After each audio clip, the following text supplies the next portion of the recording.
जी आ गया, जी शेप हम लोग ऐसे पकड़ना पड़ेगा।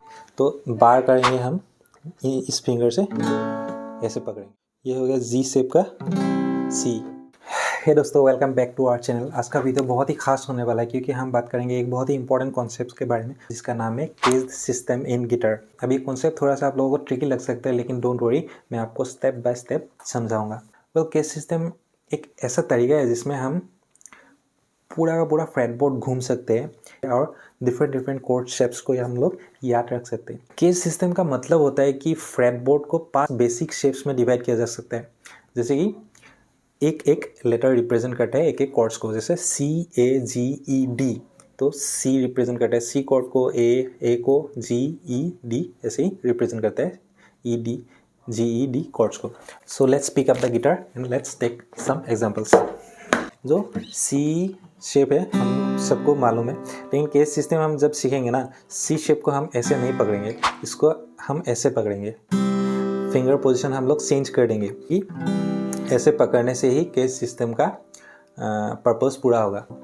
हाँ, तो केज सिस्टम में C का शेप हमने पकड़ लिया, ये वाला। आप लोग भी प्रैक्टिस कीजिए, ये वाला ऐसे ऐसे करके प्रैक्टिस कीजिए, फिंगर पोजीशन चेंज करके प्रैक्टिस कीजिए।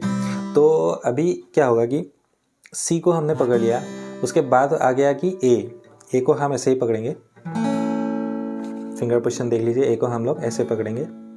उसके बाद आएगा डी को नॉर्मली ऐसे ही पकड़ेंगे।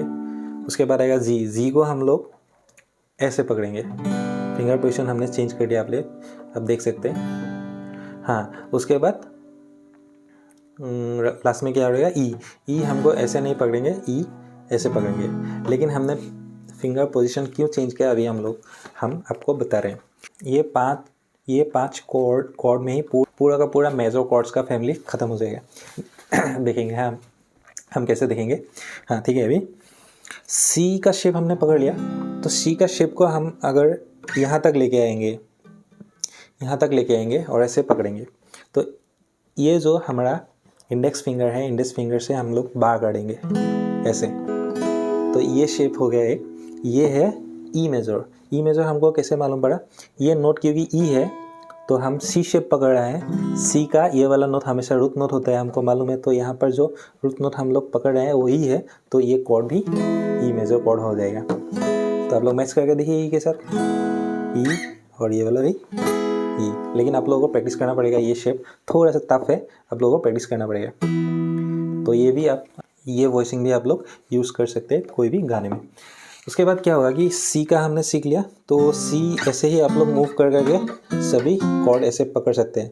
जैसे कि ये ई हो गया तो ये एफ हो गया, एफ शार्प हो गया, जी हो गया, ऐसे ऐसे पकड़ सकते हैं, लेकिन सभी सी शेप में।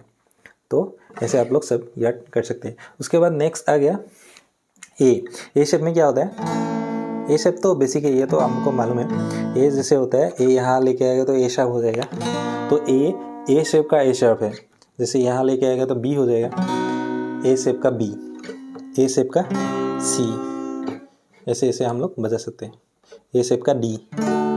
उसके बाद सी ए जी आ गया। जी शेप हम लोग ऐसे पकड़ना पड़ेगा, ये थोड़ा सा टफ है, इतना ज़्यादा लोग यूज़ नहीं करते, फिर भी हम लोग सीखेंगे। तो जी अगर हम लोग यहाँ तक लेके आएंगे तो ये क्या हो गया, ये रूट नोट ए पकड़ लिया हमने, तो बार करेंगे हम इस फिंगर से, ऐसे पकड़ेंगे इसको बार करके, ये हो गया जी शेप का ए। और यहाँ लेके आएंगे तो क्या होगा, ये हो गया जी शेप का सी। मैच करके देखते हैं। हाँ, ये वाला हो गया जी शेप का सी, कुछ इस तरीके से। थोड़ा टफ है पकड़ना, लेकिन प्रैक्टिस करने से ये भी आ जाएगा। उसके बाद क्या हो गया, ई हो गया। ई शेप हम लोग ऐसे, मैंने बोला था कि ऐसे पकड़ना होगा के सिस्टम में, तो ऐसे पकड़ने से ये तो सभी बार कोड यही सिस्टम फॉलो करते हैं। तो ये हो गया ई, ये हो गया एफ, हमने इंडेक्स फिंगर से बार कर दिया। तो क्या होता है केस सिस्टम में, एक्चुअली इसका एक सिस्टम होता है कि हम लोगों को कैपो नहीं यूज़ करना होता है इसमें, तो हम फिंगर से ही कैपो का काम करते हैं। जैसे कि मैंने ये पकड़ा था ना, ये फिंगर हमारा कैपो जैसा काम कर रहा है, फिर भी हम लोग ए मेजर ही पकड़ रहे हैं इसमें। देखिए ये ए का रूट नोट हो गया ना, तो कुछ इस तरीके से होता है। तो अभी कैपो के लिए हम लोग मतलब ये फिंगर बचा के रखते हैं, इसीलिए ये ई हो गया, ये एफ हो गया, बार कर दिया, एफ शार्प हो गया, जी हो गया, कुछ इस तरीके से। ई का शेप का ये जी है, ई का शेप का ये ए है, ई का शेप का ये क्या है, बी है। कुछ इस तरीके से हम लोग याद रख सकते हैं। तो ऐसे याद रखने से क्या होगा, आप लोगों को इंडिविजुअल नोट्स भी याद रहेगा, कॉर्ड्स का शेप भी याद रहेगा, और डिफरेंट शेप में स्विच करने में आप लोगों को आसानी होगी। उसके बाद लास्ट में क्या आ गया, डी। तो डी तो ऐसे ही डी शार्प, डी का शेप में ही ऐसे ही आएंगे डी, और आप लोग पिंकी फिंगर पकड़ भी सकते हैं ऐसे, डी शार्प, ई, एफ, क्योंकि ये वाला नोट हमेशा रूट नोट होता है डी का। तो डी का शेप का ये वाला हो गया एफ, डी का शेप वाला एफ, ये हो गया डी का शेप वाला एफ शार्प। तो कुछ इस तरीके से हम लोग प्रैक्टिस करेंगे। तो ऐसे प्रैक्टिस करने से आप लोगों को पूरा फ्रेटबोर्ड क्लियर हो जाएगा, और आप लोग दूसरा कॉर्ड्स भी यूज़ कर सकते हैं, शिफ्ट करने में भी आसानी होगी और प्रैक्टिस करने में भी आसानी होगी। तो अगर आपको ये वीडियो पसंद आया तो लाइक करें, शेयर करें और हमारे चैनल को सब्सक्राइब करें। हम मिलेंगे अगले वीडियो में, तब तक keep strumming, keep playing and keep rocking. Thanks for watching.